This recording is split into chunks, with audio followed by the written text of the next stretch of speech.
Good morning, everyone. Tia Kutser from Bible in One here. Let us pray.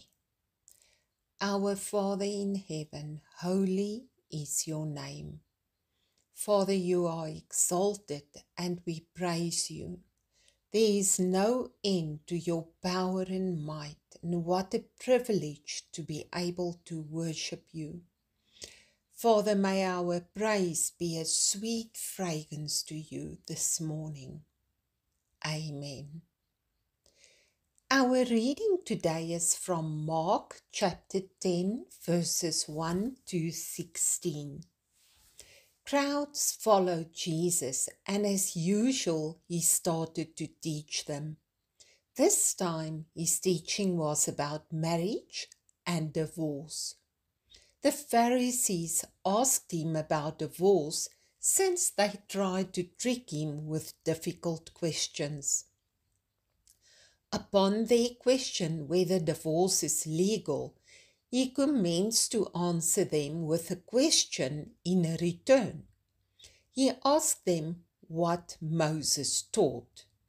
They answered that Moses did permit them to write a divorce letter and send her away.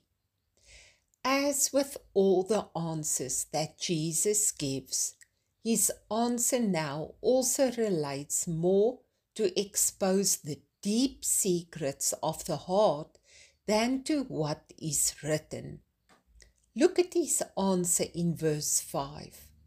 Jesus told them, Moses wrote this command for you because of the hardness of your hearts. And then he continues to explain the Father's intention since creation, namely, that a man will leave his parents and be united with his wife in marriage. They become as one being, and no one should break apart what God has joined together. In verse 10, the disciples wanted to continue with the topic, and then Jesus even strengthened his view on marriage further by saying that divorced men should not marry again, since he will then view it as adultery against the wife. The principle is similarly applicable to a divorced wife who remarries. In today's life, it has become so easy to marry and also to obtain a divorce. So what is the principle here that we need to understand? Jesus looks at the matter from a heart perspective. Divorce is no laughing matter. It involves serious emotional pain for both partners as well as family members. And often the underlying causes and pain is transferred to a second marriage. And this is what our Lord is trying to prevent. We need to take a marriage vow seriously and work on maintaining the integrity of our marriages with all our might and commitment. A successful and happy marriage does not happen automatically. And then in verses 13 to 16, he moves to the topic of children.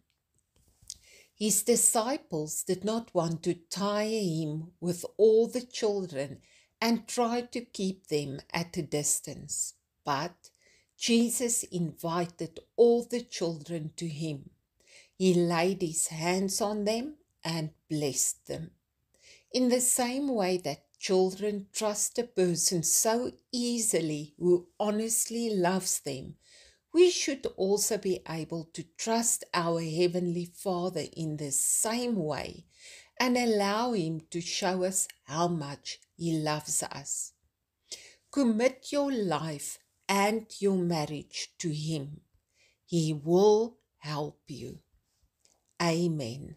May you have a wonderful and blessed day.